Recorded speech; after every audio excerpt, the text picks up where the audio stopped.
दिव्यांग संगठन की ओर से जिलाधिकारी के माध्यम से मुख्यमंत्री को निवेदन देकर केंद्र सरकार के दिव्यांग अधिनियम 2016 के तर्ज पर राज्य में दिव्यांगों की मांगों को शीघ्र स्वीकार करने तथा अब तक आयोजित बैठकों, तारांकित प्रश्नों, विरोध प्रदर्शनों, सरकारी निर्णयों के अनुरूप निर्णय लेने की मांग की गई। साथ ही लंबित मांगे नहीं मानी गई तो आंदोलन की भी चेतावनी दी गई।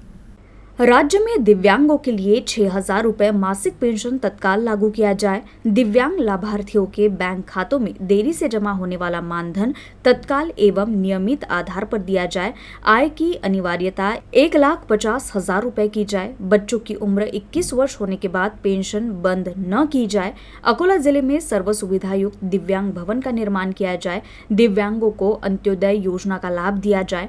200 वर्ग फीट दिव्यांगों को व्यवसाय एवं निवास के लिए सरकारी निर्णय के अनुसार स्थान उपलब्ध कराया जाए।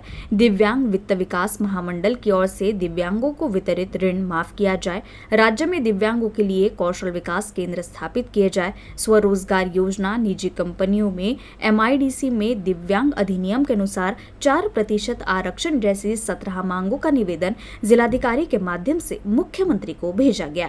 आज पोलिसांनी आम्हाला बोलवलं होतं की जे आपला 26 तारखेला होणारा आंदोलन यामध्ये अडथळा टाकीचा आहे। कुठं ना कुठं प्रहारची नावानं पोलीस प्रशासनाला घाम फुटलेला आहे। त्यांचं असं म्हणणं पडलेलं आहे की 26 तारखेला सोडून तुम्ही आंदोलन करा, पण आम्ही बच्चू भाऊचे कार्यकर्ते आहे, आम्ही मागं जाणार नाही आणि आम्ही आमच्या हक्काची लढाई करत आहे आणि आमचा हक्क आम्हाला मिळलाच पाहिजे या उद्देशाने आम्ही आंदोलन करू। आम्ही फक्त एक सहकार्य म्हणून एक विषय केलेला आहे का फक्त आम्ही स्थळ बदललेलं आहे। तर आता आपलं जे आंदोलनाचं स्थळ आहे तो कलेक्टर ऑफिसच्या समोर आहे आणि आंदोलन होणार म्हणजे होणार आहे। जास्तीत जास्त संख्येने दिव्यांगांनी यामध्ये सहभागी व्हायचं आहे आणि हे जबाबदारी तुमची आणि माझी बराबरची आणि आपल्या सोबत इतर दिव्यांगांना सुद्धा घेऊन यायचं आहे।